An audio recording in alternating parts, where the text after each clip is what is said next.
23 atom bomb जितनी energy Utah का AI data centre release करेगा। सच में 23 एटम बॉम्ब जितनी एनर्जी, हाँ, लेकिन सिर्फ हीट एनर्जी।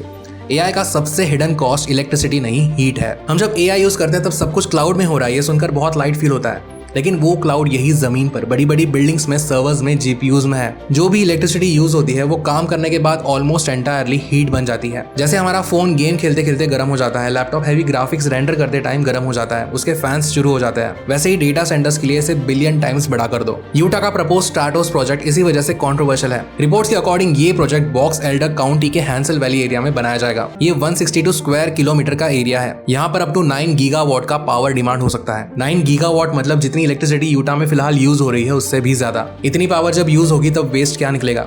हीट। इसीलिए फिजिक्स प्रोफेसर रॉबर्ट डेविस का एस्टिमेट यही था कि डेटा सेंटर और उसे लगने वाली पावर को मिलाकर रफली जब 16 गीगावाट का थर्मल लोड हम एनवायरनमेंट में डंप करेंगे तो इसका स्केल समझने के लिए इसे हम रफली 23 हिरोशिमा साइज्ड एटम बॉम्ब्स की एनर्जी से कंपेयर कर सकते हैं। हम हर दिन की बात कर रहे हैं, हर दिन 23 एटम बॉम्ब जितनी रिलीज्ड एनर्जी। एटम बॉम्ब बस एक साथ एक टाइम पर फट जाता है, ये 24 घंटे में धीरे धीरे हीट रिलीज करेगी। और जहां पर यूटा में इसे बनाने का प्रपोजल है हैंसल वैली में, ये dry high desert environment already है। इसमें और हीट ऐड करने से लोकल्स और नेचुरल एनवायरनमेंट पर सर्वाइवल करने का स्ट्रगल हो सकता है। लेकिन on the other hand developers कहता है कि एआई इंफ्रास्ट्रक्चर ये नेशनल प्रायोरिटी है, क्योंकि इससे जॉब्स निकलेंगे, टैक्स रेवेन्यू बढ़ेगा, अमेरिका को एआई की रेस में स्ट्रांग बनाएगा।